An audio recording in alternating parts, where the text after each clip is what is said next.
प्यारे बच्चों, आज हम लोग विजयनगर साम्राज्य का छठा क्लास करने जा रहे हैं और यह छठा के साथ में अंतिम क्लास भी होगा। तो आइए पूर्व के तरीकों से ही आज फिर हम लोग इस क्लास को बड़े ही जोरदार तरीकों से, बड़े ही धमाकेदार तरीकों से क्लास करेंगे और कंसंट्रेट होकर के आप इसको सुनते रहें। प्रश्न आपको ऑटोमेटिक याद हो जाएगा। ठीक है, तो आइए आज का जो पहला प्रश्न है वो आपको खानदेश राज्य से संबंधित है। ठीक है, खानदेश राज्य का संस्थापक था, यानी कि प्रश्न आपसे यह पूछा जा रहा है कि खानदेश राज्य का संस्थापक कौन था। राज्य का नाम क्या है? खानदेश। खानदेश राज्य। ठीक है, खानदेश राज्य का संस्थापक कौन था? तो याद रखिएगा कि खानदेश राज्य का संस्थापक आपको मलिक रजा फारूकी थे। कौन थे? मलिक रजा फारूकी, है ना। खानदेश राज्य के संस्थापक कौन थे? मलिक रजा फारूकी। मलिक रजा फारूकी थे। ठीक है ना। खानदेश, देखिए देश का नाम क्या है? खानदेश है। ठीक है ना। तो अब समझिए कि खानदेश, इसमें देश का खान नजर आ रहा है। अब देखिए याद करने का ये ट्रिक बताना है। कुछ उजुल फुजुल हम बातें बताते रहेंगे जो जिससे कि आपको याद हो जाए, तो उसको आप कॉन्सेप्ट ना समझ करके उसको ट्रिक समझ लीजिएगा। खान देश मतलब देशों का खान है। अब समझिए जहां पर देश का ही खान है तो वहां का आदमी सब क्या होगा? मालिक है ना होगा। तो जब मालिक हो जाएगा तो राजा भी एक तरह से हो सकता है। इसलिए याद रखिएगा मलिक रजा, मालिक से याद रख लीजिएगा मलिक, इसका राजा से याद रख लीजिएगा राजा, यानी कि मलिक रजा फारूकी। और नाम पहले इसको याद कर लीजिए, फिर आगे हम लोग चलेंगे। बोलिए क्या नाम है? मलिक रजा फारूकी। मलिक रजा फारूकी जो थे वह आपको खानदेश राज के संस्थापक थे। किस राज के संस्थापक थे? खानदेश राज के संस्थापक। तो अगर आपसे कोई प्रश्न पूछे कि खानदेश राज के संस्थापक कौन थे? मलिक रजा फारूकी थे। आइए इसके बाद आपका अगला प्रश्न है तैमूर लंग से संबंधित है। तैमूर लंग के आक्रमण 1398 के बाद गंगा की घाटी में स्थापित होने वाला राज्य कौन था? तैमूर लंग के आक्रमण के बाद, किस आक्रमण के बाद? तैमूर लंग के आक्रमण के बाद गंगा की घाटी में स्थापित होने वाला राज्य कौन था? तो उस राज्य का नाम था आपको जौनपुर। क्या नाम था? जौनपुर। तो आइए हम सबसे पहले एक प्रश्न पूछना चाहेंगे जो कि पीछे क्लास में हम बताए थे आपको कि जौनपुर राज्य के संस्थापक कौन थे। ठीक है, तो आप बताएंगे इसका आंसर। देखिए जौनपुर राज्य के संस्थापक जो थे उनका नाम था मलिक सरवर और उसका दूसरा नाम जो था वो ख्वाजा जहां। क्या नाम था? ख्वाजा जहां। तो याद रखिएगा कि जौनपुर राज्य के संस्थापक कौन थे? मलिक सरवर। कौन थे? मलिक सरवर। मलिक सरवर थे। ठीक है, तैमूर लंग के आक्रमण के बाद गंगा की घाटी में स्थापित होने वाला राज्य कौन सा था? यानी कि देखिए बात यहाँ जो फोकस हो रहा है ना गंगा की घाटी पर, यानी कि गंगा की घाटी पर स्थापित होने वाला राज्य, लेकिन यह यहाँ उस राज्य के बारे में पूछा जा रहा है जब तैमूर लंग आक्रमण किया था। तो तैमूर लंग जो आक्रमण किया था वो कब किया था? 1398 ईस्वी में किया था आक्रमण। 1398 ईस्वी में आक्रमण किया, उसके बाद कह रहा है कि वहां पर कौन सा राज्य स्थापित हुआ? तो याद रखिएगा वहां पर आपको जौनपुर राज्य स्थापित हुआ था। कौन सा राज्य स्थापित हुआ था? जौनपुर राज्य स्थापित हुआ था। तो जौनपुर राज्य जो स्थापित हुआ था आपको तैमूर लंग के आक्रमण के बाद, यानी कि 1398 ईस्वी के बाद स्थापित हुआ था। और कौन सा राज्य स्थापित हुआ था? तो जौनपुर राज्य। अगर आपसे पूछ दे कि जौनपुर राज्य की स्थापना किसने किया था तो क्या कहिएगा? मलिक है ना सरवर। अब उसका दूसरा नाम क्या था? ख्वाजा जहां। Very good. तो आइए एक बार फिर से कि तैमूर लंग का आक्रमण कब हुआ पहले ये बता दीजिए आप लोग। तो 1398 ईस्वी में। कब हुआ है? 1398 ईस्वी में। और 1398 ईस्वी में जो आक्रमण हुआ है उसके बाद जो है गंगा की घाटी पर कौन सा राज्य स्थापित हुआ है? तो जौनपुर स्थापित हुआ है। कौन सा राज्य स्थापित हुआ है? जौनपुर स्थापित हुआ है। अब बताइए तैमूर लंग आक्रमण कब किया? 1398 ईस्वी में। उसके बाद गंगा नदी के घाटी पर कौन सा राज्य स्थापित हुआ? जौनपुर के संस्थापक कौन थे? मलिक सरवर, जिसका दूसरा नाम था ख्वाजा जहां। Very good. आइए इसके बाद चलते हम लोग अगले प्रश्न पर। कहा जाता है कहाँ के शासक की उपाधि सुल्तान उस शर्क या पूर्व का स्वामी था? कहा कि ऐसा कौन सा राज्य था जिस राज्य के शासक की उपाधि थी आपको सुल्तान उस शर्क? पहले तो उपाधि को याद कीजिए। उपाधि कौन सा है? सुल्तान उस शर्क। क्या है उपाधि? सुल्तान उस शर्क। क्या है उपाधि? सुल्तान उस शर्क। और सुल्तान उस शर्क का हिंदी जो होता है वो आपको पूर्व का स्वामी होता है। सुल्तान उस शर्क का हिंदी क्या होता है? पूर्व का स्वामी। फिर से याद कीजिए और पूरा को एक बार बोलिए। सुल्तान उस शर्क का हिंदी पूर्व का स्वामी होता है। तो कह रहा है कि किस राज्य के राजा का यह उपाधि था। कौन सा उपाधि? सुल्तान उस शर्क। और सुल्तान उस शर्क का ही दूसरा जो हिंदी में अनुवाद हो गया, क्या हो गया बताइए? तो पूर्व का स्वामी। क्या हुआ? सुल्तान उस शर्क का हिंदी क्या हुआ? तो पूर्व का स्वामी। अगर आपसे पूछे कि बताइए कि किस राज्य के शासक की उपाधि थी सुल्तान उस शर्क, तो आप कहेगा कि जौनपुर राज्य के जो राजा थे उनकी उपाधि थी सुल्तान उस शर्क। और सुल्तान उस शर्क का हिंदी जो होता है पूर्व का स्वामी। क्या होता है? पूर्व का स्वामी। तो बताइए कि सुल्तान उस शर्क जो है वो किस राज्य के राजा की उपाधि थी? जौनपुर राज्य के राजा की उपाधि थी। चलिए अगले प्रश्न पर। ठीक है, तो चलिए अगला प्रश्न है कि मालवा। अब बताइए पहले कि मालवा राज्य का संस्थापक कौन था? मालवा राज्य के संस्थापक थे दिलावर खां गोरी। दिलावर खां गोरी।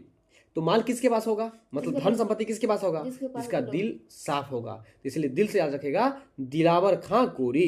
तो मालवा राज्य के संस्थापक कौन थे? दिलावर खां गोरी। दिलावर खां गोरी। चलिए आइए प्रश्न पर। तो मालवा राज्य के संस्थापक कौन थे? यहाँ पर फट से बता दीजिए एक बार पहले आप। दिलावर खां गोरी था। और दिलावर खां गोरी के बारे में आप समझिएगा। मालवा के किस शासक के शासन काल में मालवा राज्य का विलय अकबर द्वारा मुगल साम्राज्य में कर लिया गया? अब देखिए मालवा राज्य को क्या कर लिया गया? मालवा राज्य को अकबर के द्वारा, किसके द्वारा? अकबर के द्वारा मुगल साम्राज्य में मिला लिया गया। बात कुछ समझे? मुगल साम्राज्य में मिला लिया गया मालवा राज्य को। किस राज्य को? मालवा राज्य के संस्थापक कौन थे? दिलावर खां गोरी। दिलावर खां गोरी। तो ये जो था ना दिलावर खां गोरी बेचारा मालवा राज्य के क्या कर दिए? स्थापना कर दिए। लेकिन मालवा को अकबर जो है आकर के क्या कर लिया? अपने मुगल साम्राज्य में मिला लिया। बात समझ में आ रहा है ना? तो कह रहा है कि अकबर द्वारा मुगल साम्राज्य में मिला लिया गया। मालवा के किस शासक के शासन काल में? तो देखिए मालवा का शासक जब बाज बहादुर था ना, कौन था? बाज बहादुर। उसके शासन काल में ना अकबर क्या कर लिया? अपना बहादुरी दिखा दिया। और बहादुरी दिखा करके और अपने मुगल साम्राज्य में मिला लिया। अब बताइए कि किस राज्य को किसने किसके शासन काल में किस वंश में मिला लिया? बताइए। तो आप कहेगा कि देखिए सर, मालवा राज्य को और जिस राज्य के स्थापना जो किए थे वो दिलावर खां गोरी किए थे, उस राज्य को अकबर के द्वारा मुगल साम्राज्य में मिला लिया गया। लेकिन आपसे प्रश्न पूछा जा रहा है कि उस समय मालवा राज्य के राजा कौन थे? मतलब मालवा राज्य के शासक कौन थे? ये प्रश्न आपसे पूछा जा रहा है।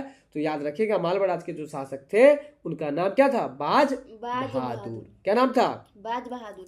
देखिए मतलब मालवा राज्य के जो शासन काल में शासक थे ना, वो अपने आप को बहादुर समझते थे, लेकिन वो बहादुर नहीं थे। समझते क्या थे? कि हम बहादुर हैं, लेकिन वो बहादुर नहीं थे। तभी तो अकबर आकर के उसको पछाड़ दिया और अकबर पछाड़ करके वो उसको अपने राज्य में मिला लिया। तो इसलिए याद रखिएगा कि मालवा पर जब बाज बहादुर का शासन चल रहा था उसी समय अकबर आया और अकबर आकर के उस पर जो आक्रमण कर दिया, आक्रमण करके अपने राज्य मिला लिया। तो बताइए कि अकबर जो थे वो किस वंश के शासक थे? तो मुगल वंश के शासक थे। तो मुगल राज्य मिला लिया अपना। अगला प्रश्न है अहमदाबाद की स्थापना किसने किया? देखिए बहुत अच्छा क्वेश्चन है। अहमदाबाद की स्थापना जो है किसने किया ये आपसे पूछ रहा है। तो देखिए अहमदाबाद की स्थापना अहमद शाह प्रथम ने किया है। अहमदाबाद की स्थापना किसने किया? अहमद शाह प्रथम ने किया। देखिए रोमन में एक ही लकीर है इसलिए यहाँ पर प्रथम कहेंगे। अगर 2 लकीर होता तो अहमद शाह द्वितीय कहते, 3 लकीर होता तो अहमद शाह तृतीय कहते। तो आइए अब देखिए इसको याद रखना तो कितना आसान है कि अहमदाबाद में देख लीजिए, अहमदाबाद में है ना नाम से जुड़ा हुआ ही आपको जगह का भी नाम हो गया। अहमदाबाद की स्थापना अहमद शाह प्रथम ने किया है। किसने किया है? अहमद शाह प्रथम ने। अहमदाबाद की स्थापना किसने किया है? अहमद शाह प्रथम ने किया है भाई। तो अहमदाबाद की स्थापना अहमद शाह प्रथम ने किया। आइए इसके बाद आपका अगला प्रश्न है महमूद वेगड़ा से संबंधित है। महमूद वेगड़ा किस राज्य का प्रसिद्ध सुल्तान था? महमूद वेगड़ा जो था वो किस राज्य का प्रसिद्ध सुल्तान था? तो गुजरात का था। किसका था? गुजरात का जी। देखिए महमूद वेगड़ा जो था ना खूब खाना वाना खा करके बैंक के जैसे पेट फुला लिया। अब बताइए जब पेट फुला लेगा बैंक के जैसे तो उसका क्या होगा? गुजरिए ना जाएगा, मरिए ना जाएगा। तो जब गुजर जाएगा इसलिए याद रखिएगा गुजरात। यानी कि महमूद वेगड़ा जो था वह किस राज्य का राजा था, किस राज्य का सुल्तान था? गुजरात गुजरात का था। किस राज्य का शासक था? गुजरात का। जी। अगला प्रश्न है आपका कश्मीर से संबंधित। आइए, कश्मीर के प्रसिद्ध शासक जिसका नाम था जैन उल आबिदीन। क्या नाम था? जैन उल आबिदीन, है ना, जैन उल आबिदीन। तो कश्मीर के प्रसिद्ध शासक जैन उल आबिदीन ने महाभारत, राजतरंगिणी आदि संस्कृत ग्रंथों का अनुवाद किस भाषा में किया? ठीक है, तो जैन उल आबिदीन जो थे ना, देखिए कितने अच्छे व्यक्ति थे वो। महाभारत और साथ में जो है सो राजतरंगिणी, इसके अलावा और भी बहुत सारे संस्कृत ग्रंथों को अनुवाद कर दिया। बताइए कितने बड़े विद्वान थे जैन उल आबिदीन, जो कि महाभारत को और राजतरंगिणी को, इसके अलावा और भी बहुत सारे संस्कृत ग्रंथों को आपको किस भाषा में अनुवाद कर दिया? तो याद रखिएगा, फारसी भाषा में अनुवाद कर दिया। किस भाषा में अनुवाद कर दिया? फारसी भाषा में। अच्छा, अब ये बताइए कि जैन उल आबिदीन कौन थे? तो आप कहिएगा कि जैन उल आबिदीन जो थे वह कश्मीर के प्रसिद्ध शासक थे। कौन थे? कश्मीर के प्रसिद्ध शासक थे। कश्मीर के प्रसिद्ध शासक थे। कौन थे? कश्मीर के प्रसिद्ध जी, शासक। कश्मीर के वह शासक थे जैन उल आबिदीन, और वो इतने बड़े विद्वान थे जो महाभारत को, राजतरंगिणी एवं इसके अलावा और भी बहुत सारे संस्कृत ग्रंथों का अनुवाद आपको फारसी भाषा में कर दिया। मतलब जैन उल आबिदीन के अंदर इतना पावर था। अब बताइए कि इतना बड़ा महाभारत, इतना बड़ा राजतरंगिणी, उसको कहा कि अरे मेरे अंदर ज्ञान कूट कूट के भरा हुआ है, लो हम कोई भी ग्रंथ का अनुवाद हम कर देंगे। संस्कृत को एकदम तोड़ फाड़ के पढ़ता था। संस्कृत को कैसे पढ़ता था? तोड़ फाड़ देता था। इसलिए फाड़ने से याद रख लीजिएगा, फारसी, यानी कि महाभारत को और राजतरंगिणी को संस्कृत से किस भाषा में अनुवाद कर दिया? तो फारसी भाषा में अनुवाद कर दिया। किस भाषा में अनुवाद कर दिया? फारसी भाषा में। कौन अनुवाद कर दिया? जैन उल आबिदीन। किस राज्य का शासक था वो? कश्मीर राज्य। कश्मीर राज्य का शासक था। तो याद रखिएगा, जैन उल आबिदीन कश्मीर राज्य का शासक था, जिन्होंने महाभारत को और राजतरंगिणी को, इस दोनों को संस्कृत भाषा से फारसी भाषा में अनुवाद कर दिया। बात समझे कि नहीं समझे? बहुत अच्छा। आपका अगला प्रश्न है कश्मीर के किस शासक को, अब देखिए कश्मीर का शासक जैसे ही चर्चा हुआ, आपके मन में एक व्यक्ति का नाम जरूर आ गया होगा, और वो कौन व्यक्ति का नाम आया? जैन उल आबिदीन का। किसका नाम आया? जैन उल आबिदीन का। तो कह रहा कश्मीर के किस शासक को कश्मीरी वर्शाह, अब देखिए वर्शाह, हम बताए थे कि शाह शब्द का प्रयोग किसके लिए क्या आता है? राजा के लिए क्या आता है ना। कश्मीरी वर्शाह, जिसका हिंदी महान सुल्तान होता है। क्या होता है? महान सुल्तान। हाँ, कश्मीरी वर्षा का हिंदी होता है महान सुल्तान। तो कश्मीरी वर्षा के नाम से याद करते हैं तो जैन उल आबिदीन को। किसको? जैन उल आबिदीन को। कश्मीर के किस शासक को कश्मीरी वर्षा के नाम से याद करते हैं? यानी कि अगर आपसे पूछे कि कश्मीरी वर्षा किसको कहा जाता है, तो कहिएगा कि कश्मीरी वर्षा जो है वो कहा जाता है जैन उल आबिदीन को। किसको कहा जाता है? जैन उल आबिदीन को। जी, जैन उल आबिदीन जो है किन संस्कृत ग्रंथों को फारसी में अनुवाद कर दिया? बताइए फटाफट से। एक महाभारत को और दूसरा राजतरंगिणी को। और याद रखिएगा, राजतरंगिणी किन के द्वारा लिखा गया है? कल्हण के द्वारा लिखा गया है। और राजतरंगिणी का संबंध किस राज्य के इतिहास से है? तो कश्मीर के इतिहास से है। ठीक है, चलिए तो अब बताइए जैन उल आबिदीन जो थे, है ना, उसको किस नाम से याद करते हैं? तो कश्मीरी वर्षा के नाम से। किस नाम से? कश्मीरी वर्षा के नाम से। हाँ, कश्मीरी वर्षा। कश्मीरी वर्षा मतलब कश्मीर में ना उसको सब बड़ाई करता है, कहता है कि बड़ा बड़ा अच्छा आदमी था भाई, है कि नहीं। तब तो महाभारत को राजतरंगिणी दोनों को एकदम फारसी में अनुवाद कर दिया।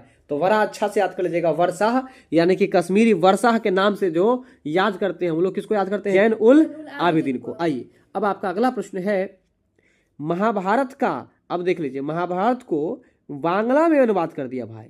बांग्ला में अनुवाद बंगाल के किस सुल्तान ने किया? है ना, महाभारत का बांग्ला में अनुवाद किया है। किस भाषा में अनुवाद किया है? बांग्ला में। बांग्ला भाषा में अनुवाद किया है। बंगाल के किस सुल्तान ने किया?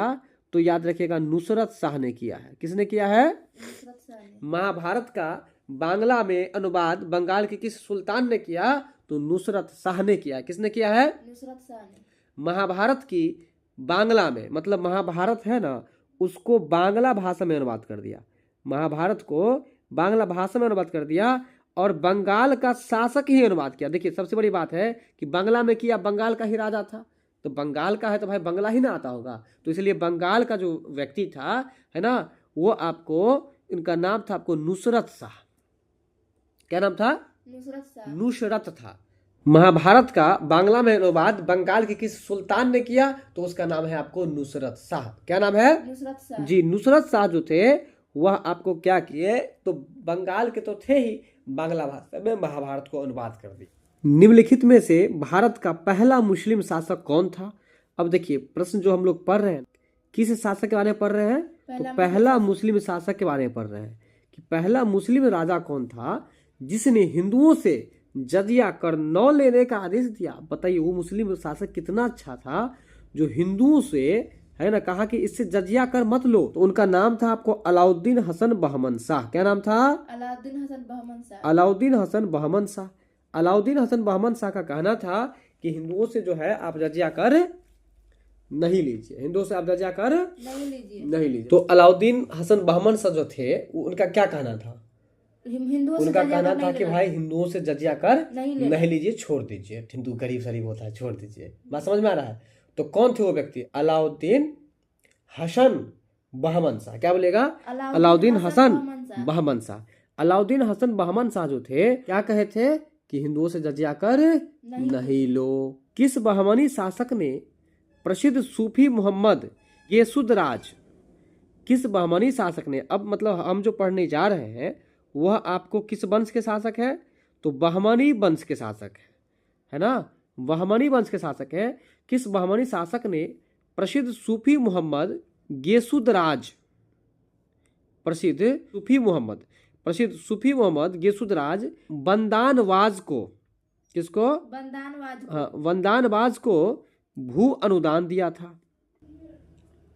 किस बहमनी शासक ने प्रसिद्ध सूफी मोहम्मद गेसुदराज वंदानवाज को भू अनुदान दिया था? देखिए ये प्रश्न कहता क्या है, इसको ध्यान पूर्वक पढ़िए तब जाकर के समझिएगा।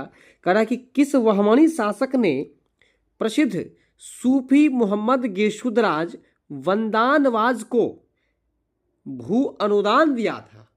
मतलब देखिए सबसे पहले तो यहाँ प्रश्न पूछ रहा है कि ऐसे कौन से बहमनी वंश के राजा थे जो सूफी मोहम्मद गेसुदराज वंदनवाज को, यानी कि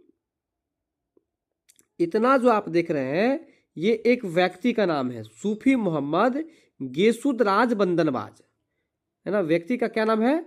सूफी मोहम्मद गेसुदराज वंदनवाज। फिर से बोलिए, सूफी मोहम्मद गेसुदराज, है ना, वंदानवाज।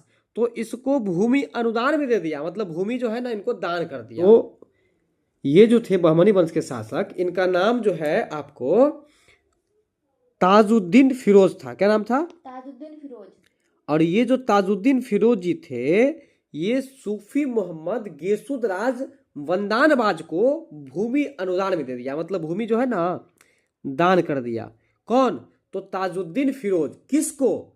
तो बोलिए, सूफी मोहम्मद गेसुदराज, इतना ही बोलिए, सूफी मोहम्मद गेसुदराज, सूफी मोहम्मद गेसुदराज वंदानवाज, यानी कि सूफी मोहम्मद गेसुदराज वंदानवाज को भूमि अनुदान में दे दिया। और कौन दे दिया? तो ताजुद्दीन फिरोज दे दिया। कौन दे दिया? ताजुद्दीन फिरोज। कौन दे दिया? ताजुद्दीन फिरोज। ताजुद्दीन फिरोज किस वंश के शासक थे? बहमनी वंश के शासक थे। किस वंश के शासक थे? बहमनी वंश के।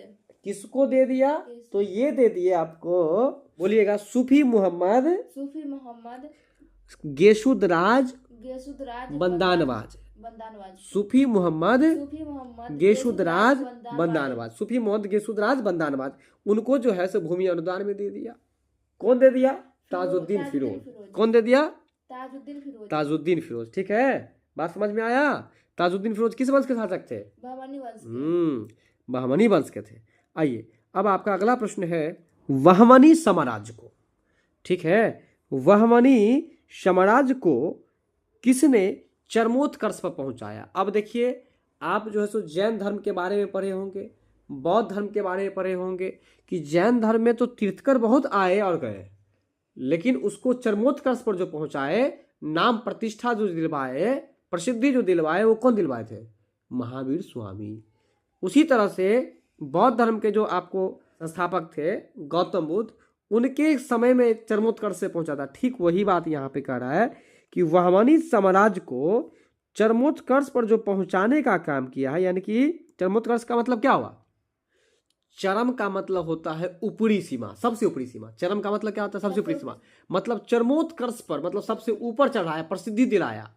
बहमनी राज जैसे मुगल था ना, मुगल राज, मुगल को सबसे ज्यादा प्रसिद्धि दिलाने वाला, जैसे कि उसमें आपको बाबर आ जाता है, अकबर आ जाता है, ये सब विशेष रूप से है कि नहीं? तो यही बात होता है। तो बहमनी साम्राज्य को किसने चरमोत्कर्ष पर पहुंचाया? तो महमूद गावा ने, महमूद गावा ने, है ना, महमूद गावा। इसको ऐसे सोच लीजिए कि महमूद गावा ऐसे व्यक्ति थे, वह अपने गीत को गा गा करके वो अपने आप को क्या हो गए, जैसे आज यूट्यूब पर या फेसबुक पर या इंस्टाग्राम पर आप क्या देखते हैं, लड़की लोग गीत गा गा करके क्या हो गई है, चरमोत्कर्ष पे पहुंच गई है, यानी कि बहुत ऊपर पहुंच गई है। ठीक उसी तरह से बहमनी साम्राज्य को भी चरमोत्कर्ष पर जो पहुंचाने का काम किया है वो कौन किया है? तो महमूद गावा ने किया है, महमूद गावा ने किया है। बात समझ रहे हैं ना? महमूद गावा ने किया है। चलिए, तो बहमनी राज को चरमोत्कर्ष पे कौन पहुंचाया, मतलब सबसे ऊपरी सीमा पर सबसे प्रसिद्धि कौन दिलाया? बताइए। तो गावा करके जो होगा वही उसका आंसर होगा, याद रखिएगा, गावा करके। तो उसका नाम है महमूद गावा। क्या नाम है? महमूद गावा। महमूद गावा अपना गीत गागा करके अपना चरमोत्कर्ष से पहुंचा गया। किस वंश को? बहमनी साम्राज्य को या बहमनी वंश को। ठीक है, बात समझ गए ना? चलिए, तो ये जो प्रश्न है ये आपको ज्यादा फंसाने वाला, इसको याद रखिएगा। अगला प्रश्न है अब टोडरमल का पूर्वगामी क्या है, जरा बोलिएगा। टोडरमल का पूर्वगामी क्या है? टोडरमल का पूर्वगामी जी, टोडरमल का पूर्वगामी किसे कहा जाता है, ये आपसे पूछा जाता है। यानी कि एक तरह से देखा जाए तो यह जो है ना टोडरमल का पूर्वगामी, यह एक उपाधि इसको आप कह सकते हैं। ठीक है, तो टोडरमल का पूर्वगामी जो कहा गया है, ये कहा गया है महमूद गावा को कहा गया है। महमूद गावा को कैसे नहीं कहा जाएगा, बताइए। बहमनी साम्राज्य को चरमोत्कर्ष पे पहुंचाने का भी तो काम किया है महमूद गावा। इसलिए टोडरमल को पूर्वगामी टोडरमल का पूर्वगामी किसे कहा जाता है? तो महमूद गावा को कहा था। टोडरमल का पूर्वगामी, अब ऐसे बोलिए, टोडरमल का पूर्वगामी महमूद गावा को कहा जाता है। टोडरमल का पूर्वगामी महमूद गावा को कहा जाता है। बहुत अच्छा, टोडरमल का पूर्वगामी महमूद गावा को कहा जाता है। टोडरमल का पूर्वगामी महमूद गावा को कहा जाता है। आइए, इसके बाद आपका अगला प्रश्न है कि बहमनी साम्राज्य। अच्छा, एक बात बताइए, अगर आपसे पूछ दे कि बहमनी साम्राज्य के एक राजा का नाम बताइए, तो आप क्या बताइएगा? वही तो है बेचारा महमूद गावा, जो कि चरमोत्कर्ष पे पहुंचाया था। और इसी प्रश्न को ऐसे पूछ दे कि महमूद गावा किस वंश से संबंधित है, किस साम्राज्य से संबंधित है, तब बहमनी साम्राज्य से संबंधित है। तो बहमनी साम्राज्य का कितने राज्यों में विभाजन हो गया है ना? तो बहमनी साम्राज्य का कितने राज्यों में विभाजन हो गया, बेचारा बट गया, बहमनी बट गया है ना, 5 भागों में बट गया। बहमनी साम्राज्य कितने राज्यों में बट गया? 5 भागों में बट गया। बहमनी साम्राज्य जो है वो कितने राज्यों में बट गया? तो 5 भागों में बट गया। आइए, इसके बाद जो है, अब पहले मुझे ये बता दीजिए कि बहमनी साम्राज्य से जुड़ा हुआ कितना प्रश्न आप पढ़ लिए, बताइए। ठीक है, तो सबसे पहले तो ये पढ़े कि बहमनी राज्य को चरमोत्कर्ष पर पहुंचाने का काम जो है सो महमूद गावा ने किया है, एक प्रश्न पढ़े। दूसरा, बहमनी राज्य जो है सो कितने भाग में टुकड़े हो गए, कितने भाग में बट गए, तो ये 5 भाग में बट गए। और तीसरा जो पढ़े आप कि टोडरमल का पूर्वगामी, टोडरमल का पूर्वगामी किसे कहा गया? तो टोडरमल का पूर्वगामी जो कहा गया है महमूद गावा को कहा गया। किसको कहा गया है? महमूद गावा को। टोडरमल का पूर्वगामी किसको कहा गया है? महमूद गावा को कहा गया है। बात यहां तक क्लियर हो गया। चलिए, अगला प्रश्न है बहमनी साम्राज्य से। देखिए, अब ये भी प्रश्न बड़ा जबरदस्त है, जो कि बहमनी साम्राज्य से ही जुड़ा हुआ है। बहमनी साम्राज्य से सबसे पहले राज्य कौन स्वतंत्र हुआ? बहमनी साम्राज्य से सबसे पहले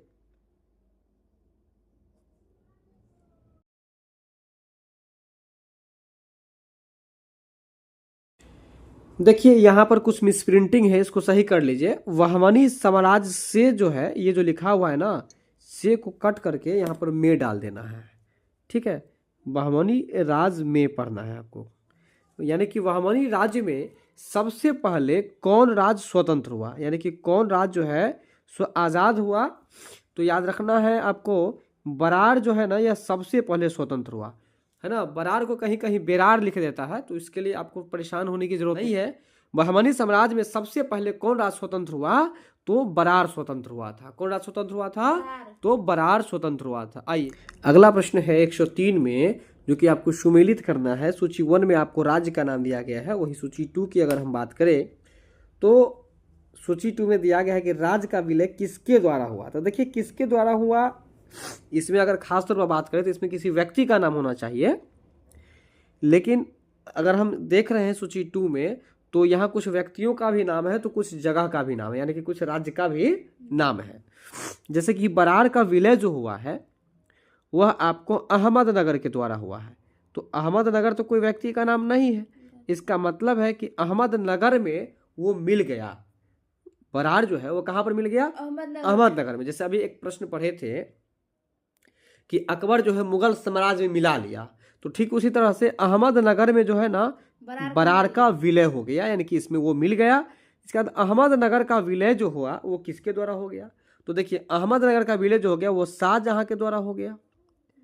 फिर वहीं अगर बीजापुर और गोलकुंडा की बात करें तो इसका जो विलय हुआ वो किसके द्वारा हो गया? तो औरंगजेब के द्वारा हो गया। किसके द्वारा हो गया? औरंगजेब के द्वारा। औरंगजेब के द्वारा। वीदर की अगर बात करें तो यह बीजापुर के द्वारा हो गया। याद रखिए कि बरार का विलय अहमदनगर में हो गया। बरार का विलय कहाँ पर हो गया? अहमदनगर में। अहमदनगर में हो गया। और अहमदनगर का विलय किसके द्वारा हुआ? तो शाहजहां के द्वारा हुआ।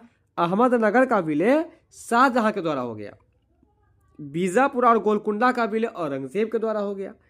बीदर का विलय बीजापुर में हो गया। तो देखिए सबसे पहले तो बीदर और बीजापुर दोनों मिलता है, इसलिए याद रखना है कि बीदर मिलता है बीजापुर से, यानी कि बीदर का विलय कहाँ पर हो गया? तो बीजापुर में हो गया, इसका काम खत्म। दूसरा है बीजापुर और गोलकुंडा, इस दोनों का विलय औरंगजेब के द्वारा हुआ। ठीक है ना, बीजापुर और गोलकुंडा। तो बीजापुर और गोलकुंडा इस दोनों का विलय हो गया है, ये आपको औरंगजेब के द्वारा हो गया है। अहमदनगर का विलय किसके द्वारा हुआ बताइए? अहमदनगर का विलय शाहजहां के द्वारा। अहमदनगर का विलय किसके द्वारा हुआ? शाहजहां के द्वारा। और बरार का विलय जो हो गया वो आपको अहमदनगर में हो गया। ठीक है, देखिए बरार के अंत में रौ लगा हुआ है, अहमदनगर में रौ लगा हुआ है। बरार अहमदनगर, बरार अहमदनगर, यानी वैसे भी बरार देखिए बरार कितना छोटा शब्द है और अहमदनगर कितना बड़ा शब्द है, तो छोटा बड़ा में जाएगा ना, ऐसा तो नहीं कि छोटा में बड़ा आएगा, बड़ा में ना छोटा जाएगा। इसलिए याद रखना है कि बरार जो कहाँ जाएगा? अहमदनगर में जाएगा। दो को याद हो गया। एक बीदर कहाँ जाएगा? बीजापुर में जाएगा। अहमदनगर का विलय भी हो गया, वो शाहजहां के द्वारा हो गया, है ना। अहमदनगर अपने आप को बहुत अहम समझता था, लेकिन शाहजहां कहा कि हम तुमको छोड़ेंगे नहीं, तुम जहां जाओ हम तुमको छोड़ेंगे नहीं। और वही हुआ, इतना अहम होते हुए भी शाहजहां जहां तहां पर उसको अपना आक्रमण करके मिला लिया। तो बताइए कि अहमदनगर का विलय किसके द्वारा हुआ? शाहजहां के द्वारा। और बरार का विलय किसके द्वारा हुआ? बरार अहमदनगर, नहीं अहमदनगर में विलय हो गया। अच्छा, बीजापुर और गोलकुंडा का विलय किसके द्वारा हुआ? बीजापुर और गोलकुंडा, बीजापुर और गोलकुंडा वो भी आपको औरंगजेब के द्वारा हुआ, है ना। बीजापुर और गोलकुंडा, है ना, बीजापुर और गोलकुंडा इस दोनों का विलय किसके द्वारा हुआ? औरंगजेब के द्वारा हो गया। देखिए बीजापुर से याद रख लीजिए बीजी, है ना, बीजी रहती है महिला सब अपना श्रृंगार पिटार करने में, और गोल गोल जो है सो आपको क्या बिंदी चिपकाती है। तो ये इससे याद रख लेंगे कि गोल गोल बिंदी चिपकाएगी और बीजी रहेगी अपने आप में कौन? औरत सब ना। इसलिए याद रखना है कि बीजापुर और गोलकुंडा इस दोनों को विलय किसने कर लिया था? तो औरंगजेब ने कर लिया था। अब वीदर का विलय, ये तो याद ही हो गया, वीदर तो बीजापुर। ठीक है, बात समझ में आ रहा है ना। तो एक बार बताइए फटाफट से कि वीदर राज्य का विलय किसके द्वारा हुआ? बीजापुर में हुआ। बीदर का बीजापुर में, सही है। अब बताइए बीजापुर का और गोलकुंडा का विलय किसके द्वारा हुआ? औरंगजेब के द्वारा। सही बात है। इसका अहमदनगर का विलय किसके द्वारा हुआ? शाहजहां के द्वारा। शाहजहां के द्वारा। और बरार का विलय किसके द्वारा हुआ? अहमदनगर के द्वारा। ठीक है, बात यहाँ तक समझ में आ गया। तो एक प्रश्न बता दीजिए कि बहमानी साम्राज्य में सबसे पहले कौन सा राज्य स्वतंत्र हुआ? तो याद रखिएगा सबसे पहले वही राज्य स्वतंत्र होगा जो रार होगा। तो इसलिए रार से याद हो जाएगा आपको बरार। रार से क्या याद हो जाएगा? बरार। चलते हम लोग अगले प्रश्न में। अच्छा एक बात और बता दीजिए, बहमानी साम्राज्य कितने भागों में बट गया था? 5 भागों में। और बहमानी साम्राज्य को चरम उत्कर्ष पर किसने लेकर के गया था? महमूद गवा। किसने लेकर के गया था? महमूद गवा। और महमूद गवा का एक उपाधि था टोडरमल का पूर्वगामी। क्या था? टोडरमल का पूर्वगामी। ये भी बात याद रखना है आपको। बहमानी साम्राज्य से सबसे अंत में कौन राज्य स्वतंत्र हुआ? ये हम जस्ट पढ़े थे एक प्रश्न कि बहमानी साम्राज्य में कौन सा राज्य ऐसा था जो कि सबसे पहले स्वतंत्र हुआ था। तो सबसे पहले स्वतंत्र होने की बात अगर हम लोग किए थे तो सबसे पहला कौन सा राज्य स्वतंत्र हुआ था, अभी जस्ट उसका ट्रिक भी बताए थे आपको, नहीं बरार बताए थे ना, सबसे पहले वो बरार स्वतंत्र हुआ था। लेकिन ये जो जबरदस्त प्रश्न फिर से सामने आ गया कि सबसे अंत में कौन राज्य स्वतंत्र हुआ। तो देखिए सबसे अंत में जो राज्य स्वतंत्र हुआ है उसका नाम है आपको वीदर। तो इसलिए याद रखें कि बहमनी साम्राज्य का सबसे पहला राज्य स्वतंत्र होने वाला जो था उसका नाम था बरार, और सबसे अंत में जो स्वतंत्र होने वाला था उसका नाम था वीदर। अगला प्रश्न है अदीना मस्जिद। अच्छा एक बात बताइए, हम तो सबसे पहले एक प्रश्न पूछना चाहेंगे कि बीदर जो आपको राज्य था वो किस साम्राज्य से संबंधित था। देखिए व से बीदर और व से बहमनी साम्राज्य। बात समझ में आ रहा है, कितना सिंपल है। आगे है अदीना मस्जिद कहाँ पर स्थित है। देखिए अदीना मस्जिद जो है वो बंगाल में स्थित है। अदीना मस्जिद कहाँ पर स्थित है, बंगाल में। हाँ देखिए अदीना मस्जिद बंगाल में स्थित है। बात समझ में आ रहा है। अब देखिए एक बात बताइए, जैसे अभी ठंडा का मौसम है, अदीना अदीना मतलब याद कर लीजिए दिन। जब दिन होता है तो हम लोग थोड़ा बगल बगल में जाते हैं कि नहीं जाते घूमने फिरने के लिए, इसलिए याद कर लीजिए कि अदीना मस्जिद जो है वो कहाँ पर है, आपके बगल में। इसलिए अदीना मस्जिद कहाँ पर स्थित है, तो बंगाल में। अदीना मस्जिद कहाँ पर स्थित है, बंगाल में। अगला है अटाला मस्जिद कहाँ पर है भाई, तो अटाला मस्जिद जो है ये आपको जौनपुर में है। अटाला मस्जिद कहाँ पर है, जौनपुर में है। और अदीना मस्जिद कहाँ पर है, देखिए दिन होगा तो बगल में जाएंगे तो इसलिए बंगाल में। और अटाला मस्जिद कहाँ पर है, तो जौनपुर में। ठीक है ना। देखिए अटाला, टाला का मतलब समझ लीजिए कि आजकल जौन को जो खोजने के लिए जाएगा ना तो वो बात को क्या कर देता है, टाल देता है। इसलिए टाल देगा, इसीलिए से याद कर लेंगे कि अटाला मतलब बात को टाल देगा। जब जो बात को टाल देगा तो कौन टालेगा, जौन है सब ना। इसलिए अटाला मस्जिद कहाँ पर स्थित है, तो जौनपुर में स्थित है। कहाँ पर स्थित है, जौनपुर में स्थित है। चलिए इसके बाद बताइए कि जौनपुर राज्य के संस्थापक कौन थे। जौनपुर मलिक सरवर। ठीक है। प्रसिद्ध विरूपाक्ष मंदिर कहाँ स्थित है। प्रसिद्ध विरूपाक्ष मंदिर के बारे में आपसे पूछा जा रहा है कि विरूपाक्ष मंदिर जो है वह कहाँ पर स्थित है। तो याद रखिएगा विरूपाक्ष मंदिर जो है वह हम्पी में स्थित है। विरूपाक्ष मंदिर कहाँ पर स्थित है, विरूपाक्ष मंदिर कहाँ पर स्थित है, हम्पी में। अब देखिए वीरू मतलब याद कर लीजिए वीरी, ये विरूपाक्ष में वीरू है ना, तो वीरी से याद कर लीजिए वीरी। अब बीरी जो पिएगा वो तो हफबे ना करेगा भाई, नहीं बीमारी ना हो जाता है बीड़ी पीने के बाद। इसलिए विरूपाक्ष मंदिर कहाँ पर स्थित है, हम्पी में स्थित है। बात समझ में आया। चलिए अब जो आपका अगला प्रश्न है इसको सुमेलित करना है, तो ध्यान से इसको सुमेलित कीजिए। और बड़ा ही जबरदस्त प्रश्न रहता है इसमें, सुमेलित करना में 4 प्रश्न सीख जाते हैं हम लोग। देखिए छोटा सोना मस्जिद ये आपको कहाँ पर है, तो ये आपको बंगाल में है ना। तो आप याद रखिए छोटा सोना, आप अपने गाल के बगल में जो कान है वहाँ पर छोटका छोटका सोना पहनते हैं ना छोटा सोना कितना आदमी को देखेगा मस्जिद के जैसे वो 2 मंजिला 4 मंजिला सोना पहने रहता है, कान में रहता है कि नहीं रहता है। इसलिए याद रखिएगा कि छोटा सोना मस्जिद कहाँ पर है, बंगाल में। और झंझरी मस्जिद कहाँ पर है, तो देखिए झंझरी में क्या लगा हुआ है, झ।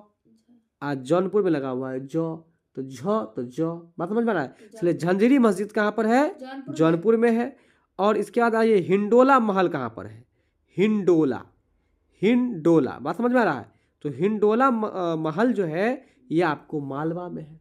हिंडोला महल जो है वो कहाँ पर है, मालवा में है। इसके बाद है आपको रूमी खां मस्जिद। रूमी खां मस्जिद जो है ये आपको कहाँ पर है, तो ये आपको अहमदनगर में है। रूमी खां मस्जिद कहाँ पर है, अहमदनगर में। ठीक है। रूमी खां मस्जिद जो है ये आपको अहमदनगर में। देखिए पहले बता दें जितना छोटा प्रश्न उतना ज़्यादा गलती होता है, चलिए समझिए हिंडोला महल, हिंडोला। ठीक है ना। तो अब आप सोचिए हिंडोला में लगा हुआ है डोला, तो डोला से याद कर लीजिए डोली। अब डोली में शादी किसका होता है बताइए आप, डोली में शादी अभी के समय उसी का होगा जिसके पास माल ज़्यादा होगा, क्योंकि डोली को पकड़ने के लिए 4 आदमी चाहिए, और 4 आदमी भाई पैदल जाएगा कौन लेकर के, तो जिसको ज़्यादा माल दीजिएगा वही ना, माल किसी को देंगे तब तो जाएगा वो, माल मतलब पैसा यहाँ पर। तो इसीलिए हिंडोला महल कहाँ पर है, मालवा में है। और रूमी खां मस्जिद, तो देखिए रूमी से याद कर लीजिए रूम, और खां से याद कर लीजिए खाना। जब रूम में आपको खाना इतना ठंडा महीना में आ जाएगा तो आपके लिए अहम बात रहेगा ना, ठंडा मतलब इस समय है, और रूम में अगर खाना आ गया आपके लिए नहीं तो आपके लिए अहम बात है। इसलिए रूमी खां मस्जिद कहाँ पर है, तो वो अहमदनगर में है। तो बताइए एक बार फटाफट से पूछते हैं कि छोटा सोना मस्जिद कहाँ पर है, बंगाल में। सही बात बताए। छोटा सोना मस्जिद बंगाल में है, और इसका ट्रिक बताया आपको कि छोटा वाला सोना कहाँ पर लोग गाल के बगल में पहनता है, कान में ना। अच्छा, झंझेरी मस्जिद कहाँ पर है? झंझेरी, झ से झंझेरी, ज से जौनपुर, झ तो ज, यानी कि झंझेरी मस्जिद कहाँ पर है? तो जौनपुर में है। हिंडोला महल कहाँ पर है? हिंडोला तो क्या बोलते हिंडोला, डोला, डोला में किसका शादी होगा? जिसके पास जिसके पास माल जाते रहेगा, इसलिए मालवा पे। और रूमी खा मस्जिद कहाँ पर है? रूमी खा मस्जिद रूम में खाइएगा, अहमदनगर। रूम में आ जाएगा सब कुछ खाना पीना ठंडा के समय में, तो अहम बात है। इसलिए रूमी खा मस्जिद कहाँ पर है? अहमदनगर में है। चलिए, अब आपका अगला प्रश्न है जो कि कृष्णदेव राय से संबंधित है। किससे संबंधित है? कृष्णदेव राय से। देखिए, कृष्णदेव राय का उड़ीसा के शासक प्रताप रुद्र गजपति के विरुद्ध, है ना, कृष्णदेव राय का उड़ीसा के शासक प्रताप रुद्र गजपति के विरुद्ध अभियान को किस इतिहासकार ने 16वीं सदी के भारतीय इतिहास की सबसे शानदार सैनिक घटना कहा है ना। प्रश्न को समझिए। आइए, ये बड़ा ही जबरदस्त प्रश्न है, हालांकि अभी तक ये प्रश्न पूछा नहीं गया है, लेकिन कोई ठीक नहीं रहता है ये सब कि आपको कौन सा प्रश्न कहाँ पूछा जाएगा। तो ध्यान से सुन लीजिए सभी लोग कि कृष्णदेव राय का उड़ीसा राज्य के शासक प्रताप रुद्र गजपति के विरुद्ध, यानी कि कृष्णदेव राय जो थे ना, कौन? कृष्णदेव राय एक अभियान चलाया था, एक मिशन चलाया था, और वो मिशन जो था उड़ीसा के राजा प्रताप रुद्र गजपति के विरोध में, उसके विरोध में एक अभियान चलाया, और उसका अभियान इतना फेमस हो गया कि इतिहासकार नीलकंठ शास्त्री जी 16वीं सदी का सबसे शानदार सैनिक घटना कहा उसको। क्या कहा? 16वीं सदी का भारतीय इतिहास का सबसे शानदार घटना कहा है कि नहीं, नीलकंठ शास्त्री जी ने। तो बताइए कि अभियान किसका था, मिशन किसका था? कृष्णदेव राय का था। किसके लिए था, किसके विरोध में? तो प्रताप रुद्र गजपति के विरुद्ध में, है ना। अगर आपसे पूछे कि प्रताप रुद्र गजपति कौन थे भाई, तो वो उड़ीसा के राजा थे, और उनके विरोध में एक अभियान चलाए, जिस अभियान के बारे में क्या कहे कि 16वीं शताब्दी के, है ना, या 16वीं सदी के भारतीय इतिहास के सबसे शानदार सैनिक घटना कहे। किसने कहा? तो नीलकंठ शास्त्री ने कहा। किसने कहा? नीलकंठ शास्त्री ने। जी, नीलकंठ शास्त्री ने कहा है। इसके बाद आपका अगला प्रश्न है, प्रसिद्ध विजय विट्ठल मंदिर बताइए। विट्ठल मंदिर में किस देवता का मंदिर है? बताए थे भगवान विष्णु का। प्रसिद्ध विजय विट्ठल मंदिर जिसके 56 तक्षित स्तंभ संगीत में स्वर निकालते हैं, मतलब 56 तक्षित स्तंभ, यानी कि वो जो खंभा बना हुआ है वो आपको कैसा स्वर निकालता है? उससे संगीतमय स्वर निकालता है। अब बताइए कि उसका निर्माण कैसे किया गया। विट्ठल मंदिर जिसके 56 तक्षित स्तंभ है, उसमें से संगीतमय स्वर निकलते हैं, तो कह रहा है ये कहाँ पर स्थित है भाई? तो ये हम्पी में स्थित है। यानी कि सीधा सीधा कहिए तो विट्ठल स्वामी का मंदिर कहाँ पर स्थित है? हम्पी में स्थित है। और वहाँ पर 56 स्तंभ वाला जो आपको 56 तक्षित स्तंभ जो बना हुआ है, उससे संगीतमय, मतलब संगीतमय का मतलब एकदम म्यूजिक में आवाज निकलेगा आपको। ये जो स्तंभ है वो कहाँ पर है? तो हम्पी में है। कहाँ पर है? हम्पी में है। इसके बाद आपका अगला प्रश्न है विजयनगर साम्राज्य के बारे में। किसके बारे में? विजयनगर साम्राज्य के बारे में। देखिए, विजयनगर साम्राज्य के बारे में निम्नलिखित कथनों पर विचार करना है आपको। तो क्या है भाई कथन?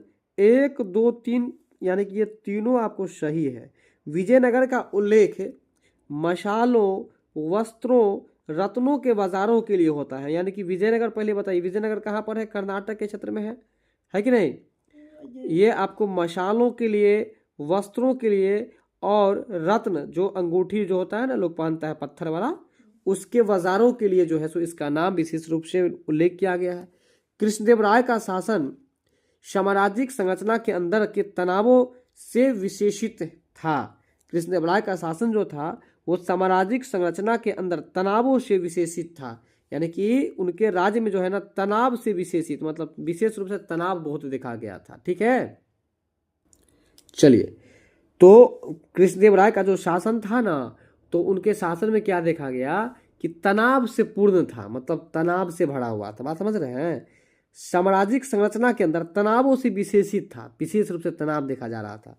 इसके बाद है अमरनायक सैन्य कमांडर होते थे जिन्हें राजाओं के द्वारा शासनार्थ क्षेत्र दिए जाते थे। अमरनायक सैन्य कमांडर जो थे वह आपको, ठीक है, राजाओं के द्वारा शासन अर्थ क्षेत्र दिए जाते थे। तो ये तीनों बात सही है।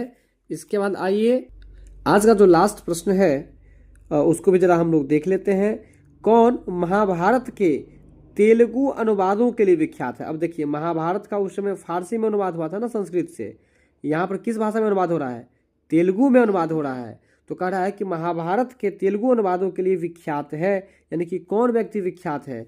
तो इसका ऑप्शन 3 और 4 यानी कि नानन्य और तिक्कन, ये दोनों मिलकर के जो है ये दोनों अपना तेलुगु महाभारत को तेलुगु में अनुवाद कर दिए। बात समझ में आ रहा है? तो याद रखिएगा कौन कौन था? तो नानन्य था और तिक्कन था। नानन्य था और तिक्कन था। ये दोनों मिलकर के महाभारत को तेलुगु भाषा में अनुवाद कर दिया। बात समझ में आ रहा है? चलिए आइए, इसके बाद जो आपका अगला प्रश्न है, राजा कृष्णदेव राय के संबंध में कौन सा कथन सही नहीं है? प्रश्न पर ध्यान दीजिएगा। प्रश्न कह रहा है कौन सा कथन सही नहीं है। ठीक है, तो देखिए कौन सा कथन सही नहीं है। तो उन्होंने अपनी सर्वश्रेष्ठ कृति आमुक्त माल्याद की रचना संस्कृत में की, ये आपको सही नहीं है। याद रखिएगा, आमुक्त माल्याद की रचना संस्कृत में की कृष्णदेव राय जी, ये बात सही नहीं है। तो पहले जो सही है उस पर जरा चर्चा हम एक बार कर लेते हैं। ऑप्शन ए जो है ये बिल्कुल सही है। वे तेलुगु और संस्कृत के बड़े विद्वान थे। याद रखिएगा कि कृष्णदेव राय जो थे वो तेलुगु भाषा के और संस्कृत भाषा के, इस दोनों भाषा के बहुत बड़े विद्वान थे। कौन? कृष्णदेव राय जो थे वो तेलुगु भाषा के और संस्कृत भाषा के बहुत बड़े विद्वान थे। इसके बाद है विदेशी यात्री पेस और नूनीज, यानी कि दो व्यक्तियों का नाम है, एक का नाम है पेस और दूसरा का नाम क्या है? नूनीज। विदेशी यात्री पेस और नूनीज जो है उनके दरबार में आया था। यहाँ पर यह भी याद रखना है कि पेस और नूनीज जो यात्री थे वो कृष्णदेव राय के दरबार में आए थे, तो आप कहेंगे आए थे, है कि नहीं? अगला है उनके साम्राज्य में प्रचलित महान न्याय और निष्पक्षता के लिए बारबोसा ने उनकी प्रशंसा की थी। तो बिल्कुल की थी। ठीक है, याद रखिएगा कि कृष्णदेव राय के जो दरबार थे उस दरबार में हमेशा किसी व्यक्तियों के विवादित बात पर उसे निष्पक्ष रूप से न्याय मिलता था, न्याय दिया जाता था, जिसके कारण से उनकी बड़ाई की गई थी। और किसने उनकी प्रशंसा की थी? तो बारबोसा ने उनकी प्रशंसा की थी। किसने की थी? बारबोसा ने। बहुत अच्छा। चलिए, तो एक बार पुनः हम कृष्णदेव राय के बारे में 2-3 बात को देखेंगे। सबसे पहले तो वो किन किन भाषा के विद्वान थे, पहले ये बताइए। तेलुगु और संस्कृत भाषा। बहुत अच्छा, वो तेलुगु भाषा के विद्वान थे, साथ में संस्कृत भाषा के विद्वान थे। दूसरा है विदेशी यात्री पेस और नूनीज, ये कृष्णदेव राय के दरबार में आए थे। पेस और नूनीज जो थे वो कृष्णदेव राय के दरबार में आए थे। और तीसरा बात जो है, उनके राज्य की सबसे बड़ी विशेषता अगर कहा जा सकता है तो कह सकते हैं कि न्याय व्यवस्था जो था वो बिल्कुल निष्पक्ष था, है कि नहीं? किसी के पक्ष में नहीं, जो सही होता था उस तरह का ही न्याय दिया जाता था। और इसलिए उनका नाम जो है सो बारबोसा ले रहे हैं। कौन ले रहे हैं? बारबोसा ले रहे हैं। और यहाँ जो ऑप्शन डी में दिख रहा है आपको, ये आपको गलत है। उन्होंने अपनी सर्वश्रेष्ठ कृति आमुक्त माल्याद की रचना संस्कृत में की, ये बात गलत है। देख लीजिए कि ये जो ऑप्शन गलत है, ये गलत होने का कारण क्या है? तो ये ऑप्शन गलत होने का कारण ये है कि कृष्णदेव राय जो आमुक्त माल्याद की रचना किए हैं, ये सही है कि कृष्णदेव राय ने ही आमुक्त माल्याद की रचना किए, लेकिन संस्कृत भाषा में नहीं किए। तो फिर किस भाषा में किए भाई?